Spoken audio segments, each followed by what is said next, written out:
nabadgelyo saaxiibayaal kuna soo dhawaada wararka caalamka iyo Soomaalida qodobada ugu waaweyn intiisa badan waxaynu ku eegaynaa wararkii ugu dambeeyay xaaladda magaalada Muqdisho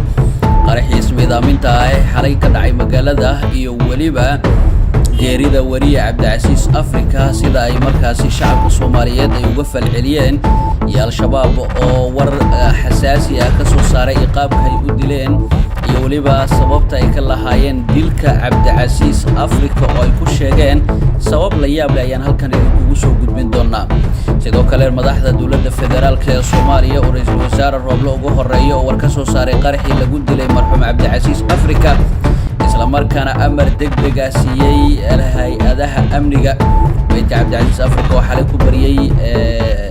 isbitaalka Madiina ee magaalada Muqdisho amaanka si weyn ayaa loo adkeeyay waxaana laga baqayay inay la baxaan xubno ka tirsan ururka al-shabaab iyo sidoo kale wararkii ugu dambeeyay xaaladda magaalada Muqdisho amnigeeda oo si weyn loo adkeeyay iyo wasaaradda warfaafinta oo maanta maalin muruga ah u ah ayaan idinku soo gudbin doonaa inta uu markaasi warkayaga uu socdo ra'iisul wasaaraha xukuumadda federaalka ee Soomaaliya Maxamed Xuseen Roble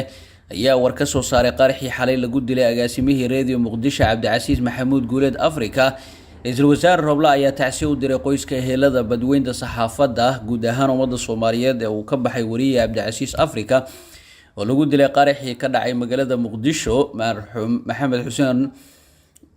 ra'iisul wasaare Maxamed Xuseen Roble ayaa marxuum Cabdicasiis Afrika ku tilmaamay inuu ahaa saxafi howlgar iyo halyeey qaran oo dalkiisa dadkiisa iyo diintiisa ugu soo shaqeeyay si geesinimo iyo hagar la'aan Allah u naxariisay agaasimihii Radio Muqdisho Cabdicasiis Maxamuud Guuleed Afrika oo ku geeriyooday qarax xalay argagixisadu ay la beegsadeen waxaa geeridiisa uga tacsiinaya qoyska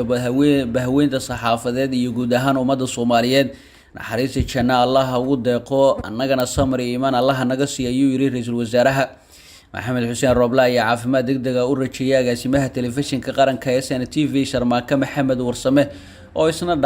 ku dhaawacmay qaraxii xalay isagoona la dhigay isbitaal ku yaala magaalada Muqdisho taliska booliiska ee Soomaaliyeedna waxay war ka soo saareen qarax xooggan oo xalay ka dhacay magaalada Muqdisho laguna dilay agaasimihii Radio Muqdisho Cabdicasiis Maxamuud Afrika kaas oo siyaabooyin kala duwan ay dadku ugu hadleen qoraal uu soo saaray afayeenka ciidanka booliiska Cabdifitaax Aadan Xasan ayaa waxa uu sheegay in qaraxii xalay ka dhacay aan gaarigiisa loogu xirin marxuum Cabdicasiis Afrika oo markii horeba la sheegay qaraxaasi in loogu xiray gaarigiisa uu ku qarxay waxa uu sheegay afayeenka in gaariga ay saarnaayeen agaasimayaasha Radio Muqdisho iyo kan telefishinka qaranka SNTV uu ka yimid dhinaca degmada Boondheere gaar ahaan wadada Busley isla markaana gaariga uu ku booday qof isku soo xiray waxyaabaha qarxa kadibna uu markaas isku qarxiyay afayeen Cabdicasiis Aadan Xasan ayaa beeniyay wararka la faafiyay oo sheegaya in Cabdicasiis Guuleed Afrika gaarigiisa loogu xiray qaraxa lagu dilay waxaana uu sheegay afayeenka in qaraxa uu ahaa mid ismiidaamin oo markaasi qof fuliyay qaraxa sida ay cadeynayaan kooxaha farsamo yaqaanada booliiska gaariga ay saarnaayeen agaasimayaasha oo ka yimid dhanka Boondheere wadada Busley ayaa waxa hal mar daaqada gaariga ku booday oo qabsaday qof soo miidaamiyay sida ay qorayaan dadka ma aha qarax gaariga lagu haligay ayuu yiri afayeenka ciidanka booliiska Allah u naxariisay wariye Cabdicasiis Maxamuud Guuleed Afrika oo ahaa agaasimihii Radio Muqdisho ayaa u geeriyooday dhaawac ka soo gaaray qaraxii xalay ka dhacay magaalada Muqdisho halka sidoo kalena uu dhaawacmay agaasimaha SNTV Sharmaake Maxamed Warsame haddaba ururka al-shabaab ayaa war ka soo saartay dilka Cabdicasiis Afrika sheegtayna cidda ay markaasi ugu argudayaan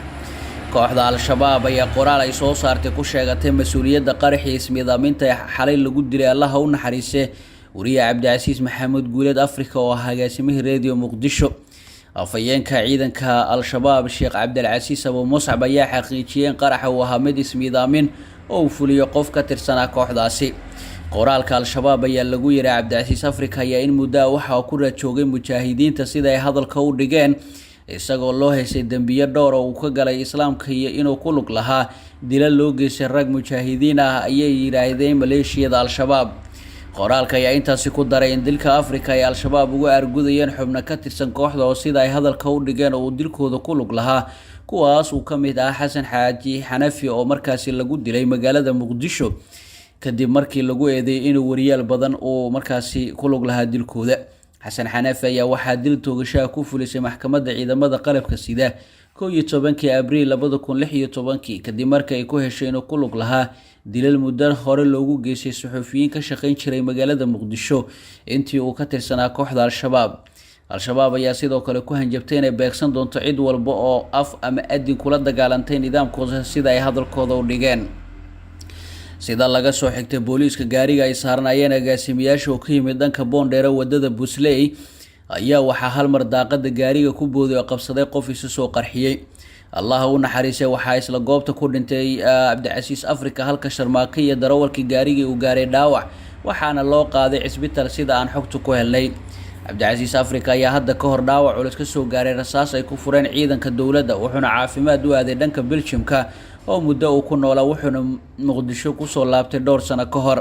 afayeen Afrika ayaa qaban jiray barnaamij lagu magacaabo Gungaar oo lagu wareysay xubnaha al-shabaab ee uu soo goostay dhanka dowladda ama ay soo qabtaan ciidamada kaas oo wax badan oo xoga markaasi banaanka u bixin jiray.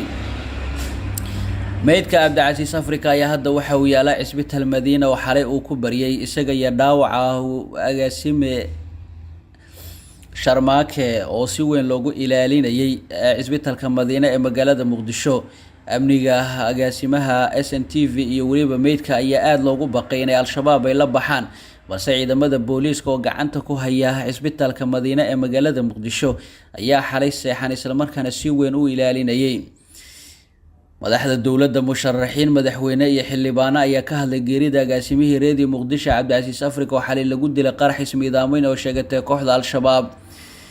Allah u naxariisay agaasimaha Radio Muqdisho Guuleed oo ku geeriyooday qarax xalay la beegsanay argagixisada uga tacsiyana qoyskiisa bahaweynta saxaafadda iyo guud ahaan ummadda Soomaaliyeed.